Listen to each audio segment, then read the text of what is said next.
Colt Walker.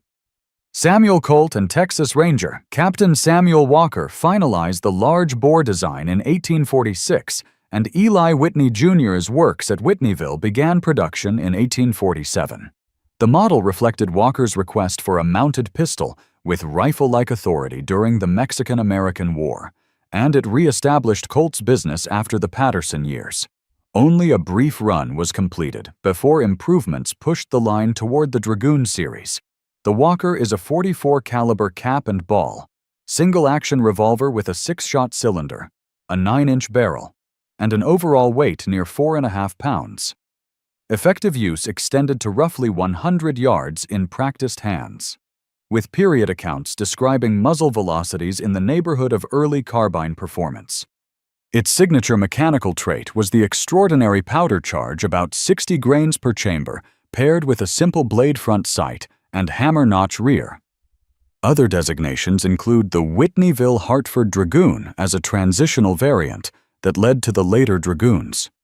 Distribution centered on a UNS contract for 1,000 pistols to the mounted rifles, with 100 additional civilian sales. Texas Ranger units were prominent early users. Notable figures such as Walker himself, John Coffee Hayes, and John Rip Ford carried the model in mounted action. Reliability concerns followed hard use. Overcharges and inconsistent ammunition sometimes produced cylinder ruptures, and the long loading lever could drop under recoil until field fixes were adopted. The line was quickly refined into the Dragoon models with smaller chambers and better mechanical security, but the Walker retained a reputation for raw power and became a scarce artifact that defines early U.S. service revolver development. LeMat Revolver. Jean-Alexandre LeMat patented the design in 1856 after development in New Orleans and France beginning the prior year, and production followed on both sides of the Atlantic through the 1860s. It entered the market as a cavalry pistol at a time when mounted forces sought close quarters shock effect.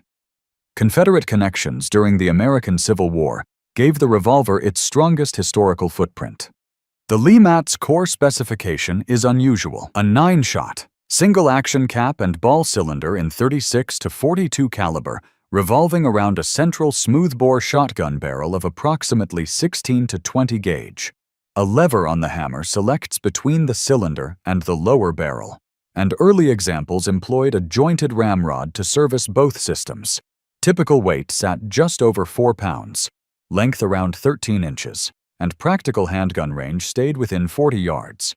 The shot barrel was intended for very short distances. Variants included pinfire and later centerfire experimental patterns, and a scarce carbine version with shoulder stock. A baby LeMat miniature run existed in small numbers. Approximately 2,900 were made, with deliveries affected by wartime blockade. Confederate officers, including P.G.T. Beauregard and J.E.B. Stewart, are documented users, and surviving examples show European proof routes tied to wartime shipping. The concept delivered concentrated close-range effect, but slow cap and ball loading, bulk, and non-standard calibers limited broader adoption. After the war, the rise of cartridge revolvers and repeaters made the dual-barrel approach a curiosity rather than a lineage, though modern reproductions keep the mechanism in circulation for historical interest. Colt Model 1851 Navy. Samuel Colt refined the belt-size percussion pattern between 1847 and 1850, and production ran from 1851 to 1873 at Hartford with a parallel Colt London Armory line. The Navy moniker endured despite the .36 caliber. In practice, the revolver sold widely to both military and civilian customers worldwide.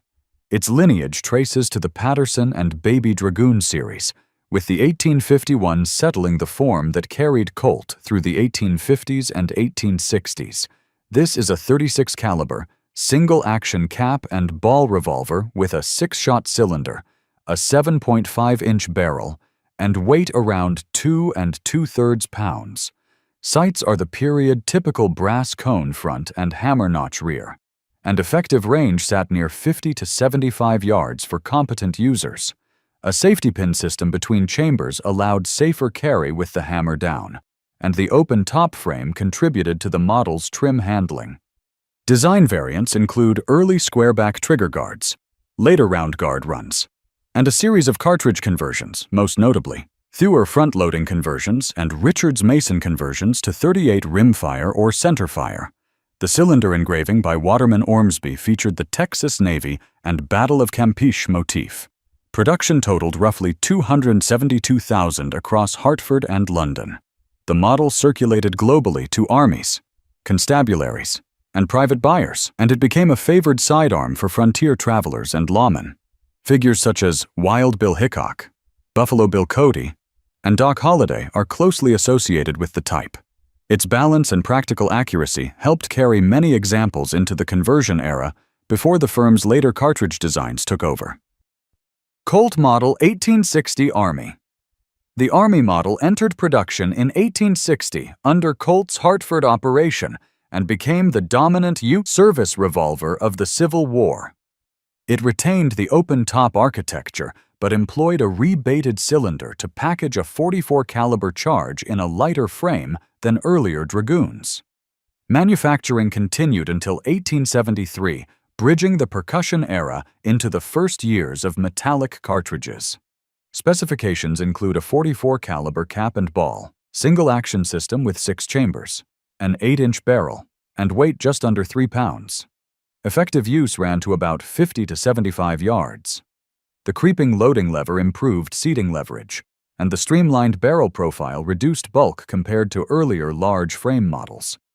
Design history includes early fluted cylinders before unfluted. Rebaited production settled in, and some models accommodated detachable shoulder stocks. Cartridge conversions to .44 Colt appeared after 1869, both from the factory in small numbers and from independent gunsmiths with mixed mechanical elegance. The U.S. government purchased well over 100,000 examples, and many more went to state units and civilians. Confederates captured and used quantities early in the war. In frontier service, the pistol rode with veterans, lawmen, and settlers until cartridge revolvers replaced percussion systems. Users praised the model's handiness and shootability, though the open-top frame and lack of quick extraction limited its longevity once cartridges and stronger frames became standard. Remington 1858, New Model Army E. Remington & Sons brought the large frame percussion line to market through a progression from the Remington Beals models to the 1861 pattern and then the New Model Army in 1863. Production carried through 1875, overlapping the transition to metallic cartridges and the post-war frontier. The gun emerged as Colt's principal competitor during the Civil War. The New Model Army is a .44 caliber, single-action percussion revolver with a 6-shot cylinder, an 8-inch barrel, and weight around 2 pounds 13 ounces. The solid top strap frame and integral rear sight groove offered rigidity that percussion Colts lacked, and later new model production added safety notches between chambers so the hammer could rest securely without contacting a live cap. Effective range was comparable to the 1860 Army, with load-dependent velocity and accuracy. Variants covered 36 caliber Navy versions, smaller police and pocket sizes, and a suite of cartridge conversions in .44 Colt, .46 rimfire, and other chamberings. One characteristic advantage was the removable cylinder secured by a central pin, which allowed a practiced user to exchange a preloaded cylinder more quickly than recharging chambers, though this was more a field habit than official battlefield practice. Union contracts expanded after a fire at Colt's factory in 1864, reduced Colt's output, and total production across the family ran into the hundreds of thousands. The revolver followed veterans west and saw long service in civilian hands, prized for durability and ease of maintenance. Its top strap concept foreshadowed the locked frame approach that would dominate cartridge revolver design. Colt Single-Action Army. William Mason and Charles B. Richards designed Colt's metallic cartridge service revolver for U.S. trials in 1872, and production commenced in 1873. The Army adopted the model as its standard revolver, and the pattern continued in production intermittently into the modern era. Its service life spans the Indian Wars and later deployments, with a cultural presence that reached far beyond military issue. The SAA is a single-action, 6-shot revolver offered initially in .45 Colt and later in a spectrum of calibers including .404, .40, .38, .40, .32, .20, .41, long Colt, .44, special, .357 Magnum, and others. Typical weights sit a little over 2 pounds depending on barrel length, with the principal lengths being 4 3/4 inches, 5.5 inches, and 7.5 inches. Effective range for deliberate fire is broadly comparable to other service revolvers of the era, aided by the platform's inherent balance and clean lockwork. Designations and variants are extensive. Military cavalry models shipped with 7.5-inch barrels. Artillery refurbishments later appeared with mixed serials and 5.5 barrels.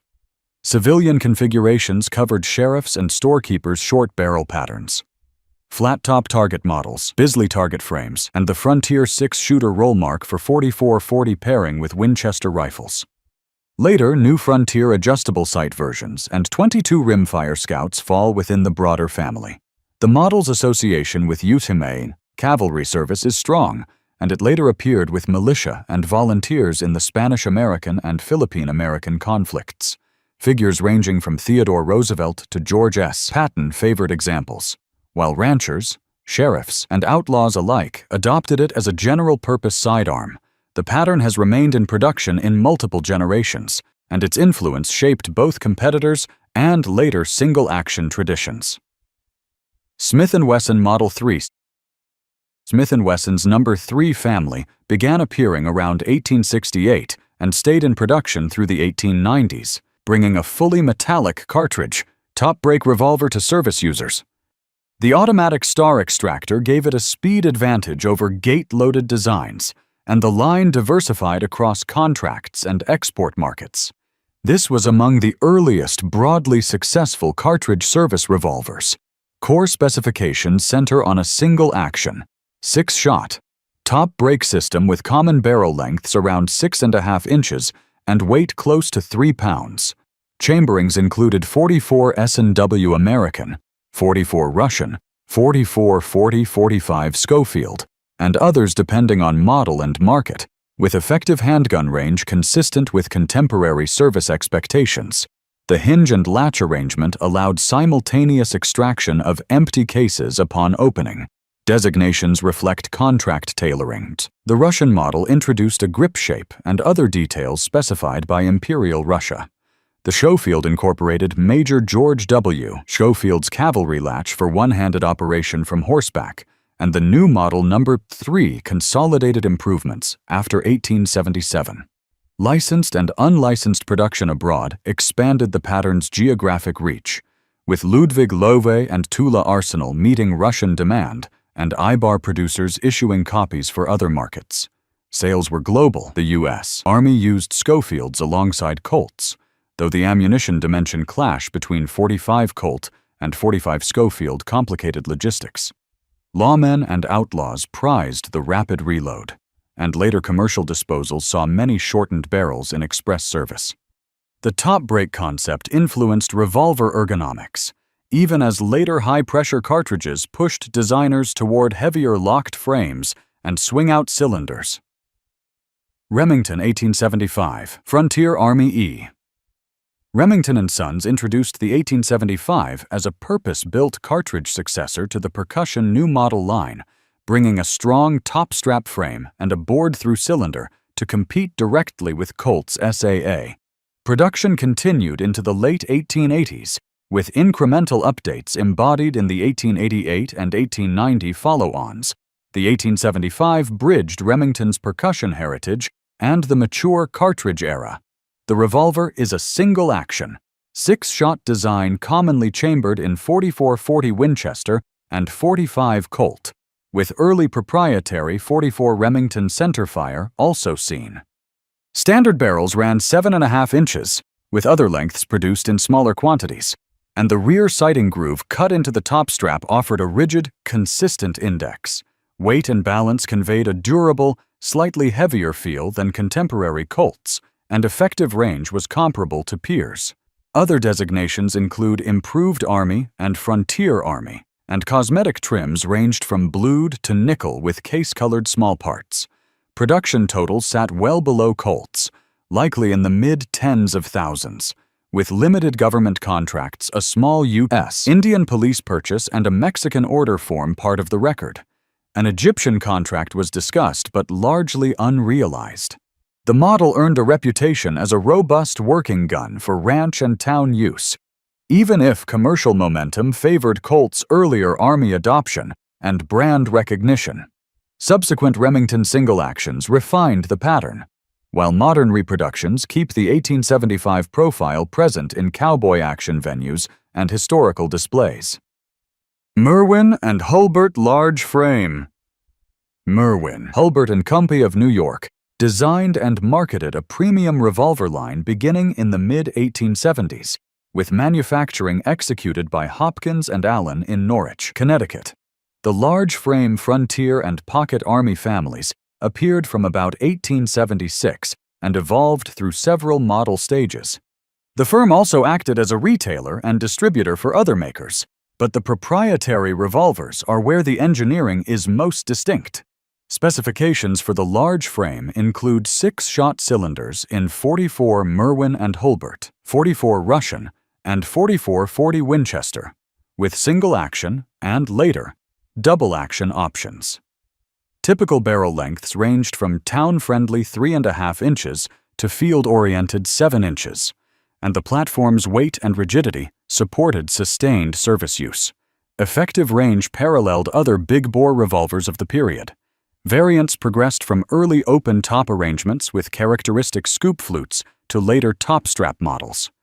The signature innovation was the rotating barrel and forward-pull selective extraction system. Twisting and drawing the barrel forward allowed fired cases to fall free, while longer, unfired cartridges remained in the cylinder, after which the assembly snapped back into lockup. Optional folding hammers, bird's head grips with steel caps on the Pocket Army, and easy barrel swaps broadened the use case. Sales focused on police agencies and civilians rather than the U.S. Army, which trialed but did not adopt the design. Names such as Pat Garrett, Sam Bass, John Wesley Hardin, and other Frontier figures intersect with Merwin-marked guns in period accounts, and period writers praised the machining and tight fit. Business setbacks, foreign contract defaults, and capital disruptions limited growth more than the mechanism did, and the line faded with the company in the 1890s, though its ideas anticipated later modularity and user service concepts. Colt 1877 Double Action. Colt's first commercial double-action revolver arrived in 1877 with lockwork by William Mason in response to rising demand for compact, rapid-fire pocket and belt guns. The frame presented a visual kinship to the single-action Army while moving to a self-cocking mechanism. Production extended into the first decade of the 20th century. The family spans 3 principal chamberings: the Lightning in 38 Colt, the Thunderer in 41 Colt, and the Rare Rainmaker in 32 Colt. All are 6-shot, double-action, single-action revolvers with numerous barrel lengths, including popular short ejectorless versions for concealed carry and 4.5 to 7.5 inches inch options for general use. Weight varies with barrel and configuration, and practical range is typical of service revolvers in 38 and 41 of the era. Other designations are mostly marketing names from distributor Benjamin Kittredge, but they stuck in popular usage and in collector language. Factory finishes ranged from utilitarian blue and nickel to highly engraved presentation pieces, and acid-etched barrel panels marked caliber on many runs.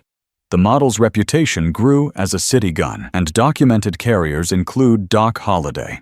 The action provided speed, though the intricate lockwork earned a reputation for delicacy and difficult repair if neglected or heavily worn. The larger 1878 and later swing-out cylinder Colts superseded the pattern in service roles, yet the 1877 established Colt's double-action lineage and remains a key waypoint in the transition from Frontier single actions to modern revolvers. If this video was informative, please feel free to share it with fellow firearm enthusiasts and friends. Subscribe to the channel for more. For topic suggestions, Please comment below. Thanks for watching.